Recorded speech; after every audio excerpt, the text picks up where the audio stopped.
Hello, hello, hello, and welcome back, family, to Masquerade Monday. My name is Huddy, and tonight we're talking LA by Night. As always, this video is not scripted, and these opinions are all my own, so take what I say with a grain of salt. The night continues into episode 5, and after a very emotional and terrifying story arc for X last season, we finally get to see what's become of him. But I'm getting ahead of myself. The episode begins in Santa Monica at the infamous Asylum Club, the seat of the barony, and usually run by Therese Foreman. But as we heard earlier this season, she is mysteriously missing, and you can't see my air quotations, but just trust they are there. And her sister Jeanette is in charge, along with X, who is her associate baron, or the more aptly titled Ass Baron. Just as an aside, X's outfit is reminiscent of one of the male Malkavian's outfits in the Bloodlines game, and I am unliving for it. Asylum is having a drag night, and the Ass Barons are also holding business night, or court, as Jeanette calls it, which sounds very Camarilla, but maybe that's just me, and as they wait for their first supplicants, Jeanette gushes about her blood ice luge and the blood slushy machine, and how she's just so into iced blood these nights.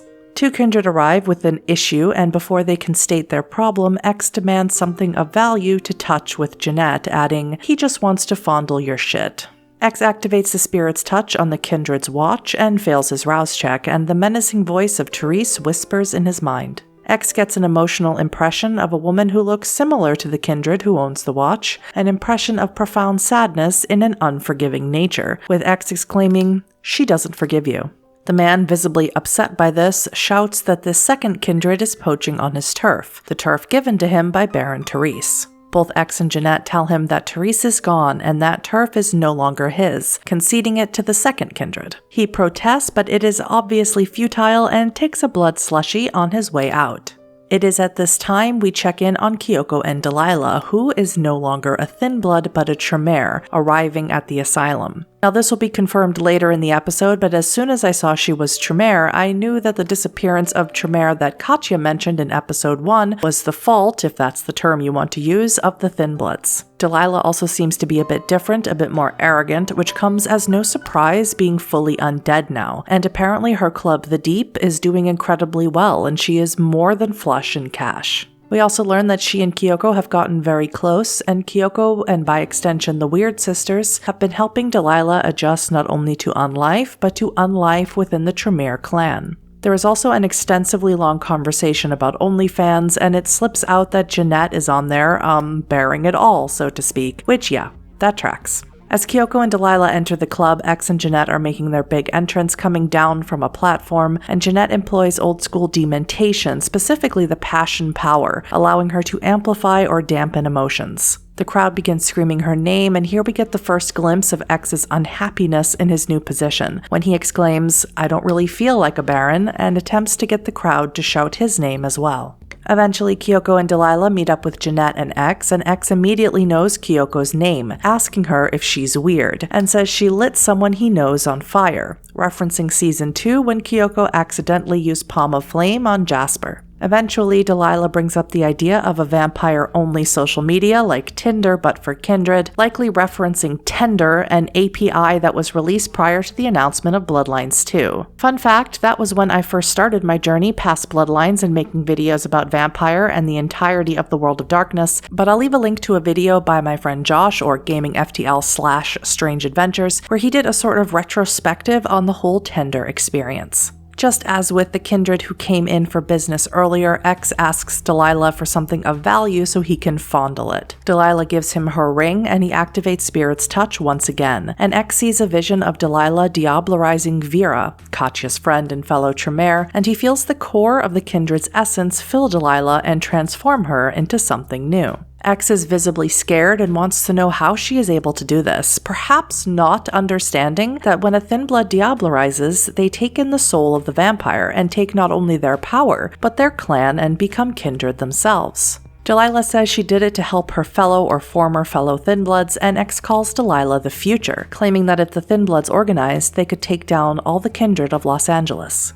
Delilah seems a bit taken aback and claims that they are just here for a fun night, for the good vibes. X apologizes for being so concerned about the elephant, a callback to his first appearance in Season 1, where he told the metaphor and/or simile about the bats and the elephants.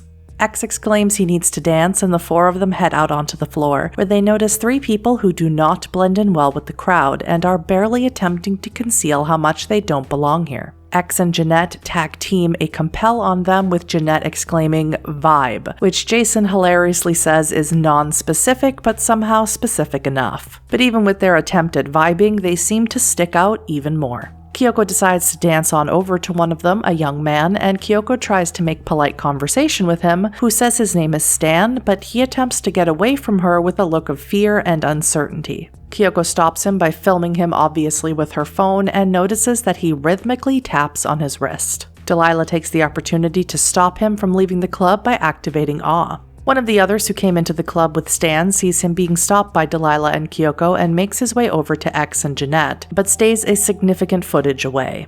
Stan looks to Delilah and says, "Oh, you're with them," indicating Jeanette and X, and claims to be disappointed. Stan claims that he and his companions are there to talk to X, and X agrees to take them into the back to have a discussion. Kyoko, Jeanette, and Delilah follow, with Delilah crafting a bloodstone as they walk. Along with Stan and the kindred, another man joins them, someone with a gentle smile and a gold crucifix, who calls himself Elijah. Also, can I just say, in the course of conversation, which again ebbs and flows through a variety of topics, including the immaculateness of Jeanette's ducklings, Jason Carl as Elijah exclaims, "Good vibes," and it was just perfection. The conversation eventually turns to the subject at hand, and Elijah asks if X is happy, and offers X his hand. X takes it, and without having to activate Spirit's touch, X sees a vision of a beautiful, calm, peaceful light, free of visions and voices. Elijah tells him he knows that he suffers, and offers to help him if X comes with him and his companions, promising to help him feel peaceful always, to make his beast go away permanently. Elijah seems to imply that it is because X, like Annabelle last week, has the right potential for saving. Elijah even goes out of his way to say that he doesn't know anyone who can help Jeanette, implying that she is too far removed from her humanity and/or has given into the beast too often, which, yeah, clearly. The rest of the kindred are very sus about all of this, and Elijah seems confused about Delilah being there, implying that he thought she wasn't kindred, that she was something different than them, once again showing how well informed this deployment of SI are, and Elijah claims to be part of a coalition or an organization of coalitions or an entity. Shout out to Bloodhunt players, you know what that means. He also claims to represent the Society of Leopold, which I talked about in my recap last week, and the Order of St. Margaret, which I don't know is in any lore that is currently available. 5th edition 2nd Inquisition book is not yet out as of the recording of this video, but there are such orders like this in the lore, like the Order of St. Joan, which deals with intelligence, and the Sisterhood of St. Clair, which deals with healing their fellow Inquisitors through accelerated faith-based healing of wounds, both mundane and magical. Elijah offers his hand to Delilah, and she too feels that calm. She sees the sun and the beach, the things she misses most, and the light of the sunrise washes away the guilt and the fear and the danger of her undead existence. Delilah doesn't believe it and asks if their intention is to kill them, which Elijah denies. Jeanette gets visibly more frustrated and, dare I say, unhinged as this conversation goes on, and when X seems willing to go, she suggests X uses Spirit's touch on Elijah's cross. As X does so, he senses this cross has belonged to Elijah and Elijah only. He sees a slideshow of images, Elijah at seminary, Elijah taking holy vows, Elijah laying hands on a vampire, and the vampire's face turning into a smile. And most recently, Elijah and his team praying in a church saying, "Please, give us the strength to save X." That is enough for X to agree to go with them, and Jeanette can barely contain her frustration. X admits to her that they're not best friends, that he's not happy here, and he doesn't want to be co-baron with her anymore, with X even claiming that Jeanette is not even that different from Therese. Jeanette says, "Well, we're sisters, what do you want?" And Elijah asks X, "Oh, you don't know?" And then abruptly drops the topic. So close to that reveal, and yet no dice.